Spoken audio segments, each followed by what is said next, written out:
Swanson versus Conor McGregor. This fight would be spectacular. Cub Swanson's a great fighter. Won 7 in a row. Really, if you're not at the top, Cub Swanson's going to exploit you, really beat you up, beat up a cluster of opponents before being flattened for 5 rounds by Frankie Edgar. Frankie Edgar went out there and just really beat the hope out of Cub Swanson every single round. But what do you think about Conor McGregor versus Cub Swanson? Do you think this would be a fun, high-paced fight for the fans? Do you think that both these guys would really give us what we want? Do you think that Cub Swanson will stand and bang with Conor McGregor? I do. I think this would be a fun fight. And, you know, if they don't do it before Conor faces Jose Aldo, you know, this might just be a fun fight. You know, this might not be a title fight, because I really think Conor McGregor is going to take that title shot from Jose Aldo. Cub Swanson versus Conor McGregor. I don't see too many takedowns. I don't think Cub could get the takedown. I don't think he would go for it. But things would happen. Hands would be flying, and there would be some scrambling. Some takedown would occur. I don't think anybody would really go for it per se, but you know, it would happen. It'd be one of those kind of fights. Fight of the night performance. And yeah, Cub Swanson could take a beating. We saw what happened in that last fight. He's got a ton of heart.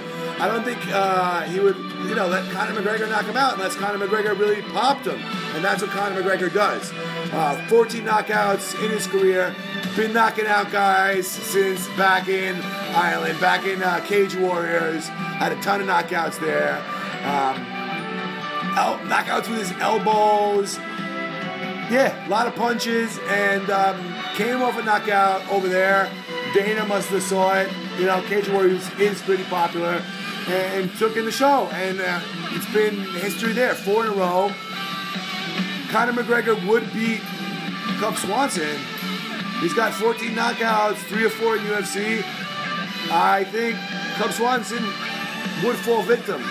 I think he would put on a fight for the fans, and he would get knocked out bad, real bad, in whatever round Conor McGregor wants. Right, guys? Actually, no. I think Cub Swanson would be a tough fight for him. I think he really would go out there and show Conor McGregor some things. You know, I think it would be the toughest fight that he's fought. Up to this point, I think it would definitely be tougher than the Dustin Poirier fight and the Dennis Seaver fight. So yeah, it'd be a good fight, and I think it'd be just awesome fight. I think Cub Swanson's such a nice guy too. If you ever meet him, and Conor McGregor's funny as hell. So, you know, if you knew these guys like I do, it'd be the funny guy versus the nice guy. And yeah, I would want Cub Swanson to win, you know, but Conor McGregor would knock his head off. Peace out, guys.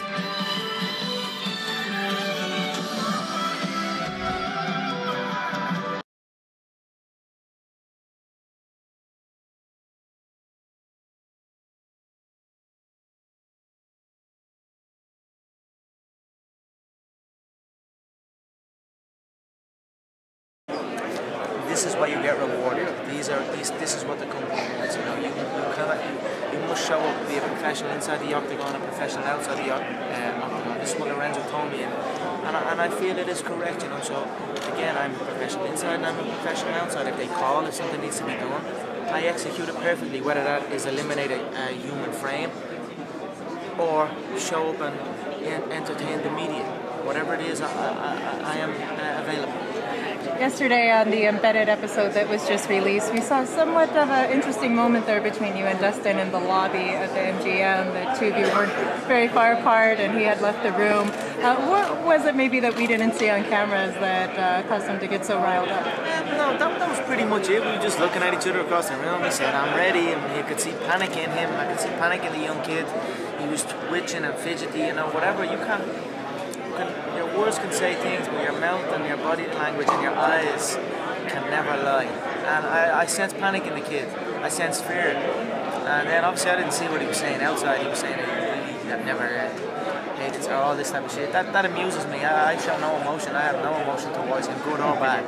So it amuses me personally, but emotions are a bad thing for combat sport. You can't enter a contest emotionally charged. It simply does not work. It clouds your judgment, it clouds your reaction, and then when you come up against me, my judgment is perfect. My reactions are perfect. My reflexes are too fast. He's going to be, every shot I throw is going to ping him clean. So that's how I envision the contest going. Every single shot I throw will catch him clean, and he won't escape the first. I have to take a moment just to talk about fashion here. I noticed that you're not wearing a suit. Were you training or cutting weight before you came down?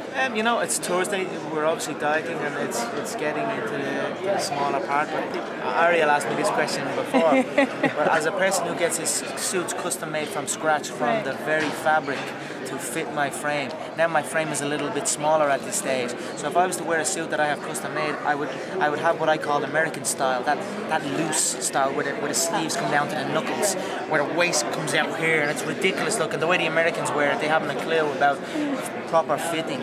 So, but for me, if I was to wear my suits now, it would look like that. So I decided I don't want to wear a suit that doesn't fit me right. You know, I should have probably. If I'd have known this was on the Thursday, I probably would have got a suit even smaller, you know, an extra small fit. I will know next time. But really, these are usually on a Wednesday. So, but I am in the process of weight cutting. You know, this is dropping the weight, handling business like a professional, showing up and making my weight. So I must attend. That is number one. You know, that is like I said, professional inside, professional outside. Showing up and entertaining the press in a phenomenal suit.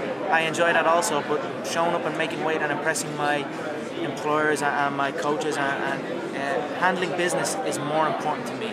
But again, tune in post-fight because I have one hell of a suit. Oh yeah? It's a phenomenal one. It's the nicest one I've ever had. It's Viva Las Vegas all over it. It's going to blow you all away. So can't wait to see it then. What? I can't wait to see it then. Oh man. Better be nice, Conor.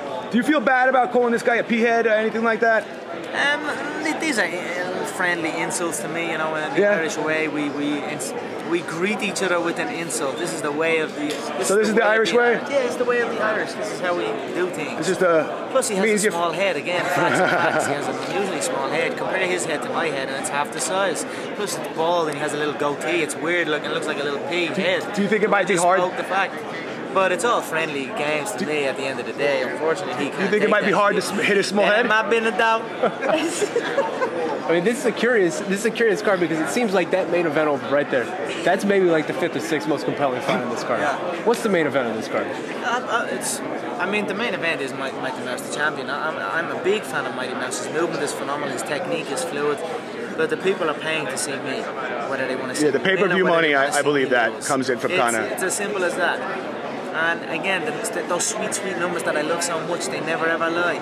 So people, whether they like to admit it or not, when the pay-per-view numbers come true, and the UFC brass are not stupid either, they know where the numbers are coming from, they know who's bringing them in. So it's perfect. This your name's up in lights outside, your poster's up outside the MGM Grand, you can see it all the way along the strip. Has it always been a dream from a young man to be here? You're not headlining yet, but to be in lights in Las Vegas. Yeah, it's a beautiful thing. You know, this is what I envision. This is what I dream out my dreams are a reality. Make no mistake, the headline is here, Garrett. I am the headline here of this event. I am the one bringing in the numbers, and we can sugarcoat it all we want. Whether the Americans like to admit it or not, they're tuning in. Whether they want to see me whip ass or whether they want to see me get my ass whooped, they are tuning in. And when the pay-per-view numbers are revealed, thankfully the numbers never lie, so we will see. But make no mistake who's bringing in the numbers here. I already am the main event of this contest, of this card. One of the things that you are famous for, and you do brilliantly, is your braggadocio, but when you go into the octagon, it's not braggadocio anymore. Are you intent on winning over those people you polarise as well, who say, oh, is he the real deal? Because if you win, as you say you can, those fans who doubt you will become your fans. Do you thrive on that? Do you thrive on that idea that your fan base will grow and grow and grow if you prove yourself? You know, fans and popularity, again, is not something I care about. You know, I care about financial security, world titles, the good life. I want my family's family to be good, you know what I mean? That's what I'm thinking. So that's what I do it for. I don't do it for praise or nothing like that. As far as people loving you or hating you, it's all good. It all creates this drama, it all creates this tension. But for me, I'm in this bubble that I can't hear nothing outside. I have my circle of people that I listen to, and I don't care about nothing else or nobody else. And I will go in and execute it perfectly. And when I do this is what I'm saying. I execute this fight smoothly, calmly, perfectly, under all this illusion of pressure. How does he do it? But for me, it's just normal. It's easy to me. And again, all of this combined makes you skip that cue. That is why I'm here right now. That is why I've headlined the UFC event already. That is why it's one of the most successful events in the UFC history. I could go on, you know what I mean? Yeah, the numbers are there. On the countdown, you have 2-1, 3-1. You're blowing the other guys away. Do you consider yourself the one they want to see? The numbers, prove it. Yeah, 100%. Look, there's some phenomenal athletes on this card. There's Mighty Mouse, one of my favorite fighters. But more people are watching you than Mighty Mouse. Yeah, that it is what it is. Why that is, I don't know. Some fans like that would probably. Do you think it has to do with your looks? I went on your Facebook and there's a lot of girls on there. Yeah, all over your Facebook. It's a hard life, my friend. Would you consider yourself the best-looking guy in MMA, or? You have to think about that one. I'd be up there. I don't really think about that. It's not really something I think about. I'd certainly consider myself the best women are certainly there. MMA. The best looking. Fuck it, I'll take it. Why not? Best looking guy in MMA. That's if you want to give it to me, I'll take it. Give me a plaque. Mr. McStudley. McStud. My man, McStud. I like it. You like it? I like it. Conor, thanks, Conor. Thank you. Dustin. Thank you, sir. What's up? This is Bully G with the Meltdown. I'm here with Swanson. What's up,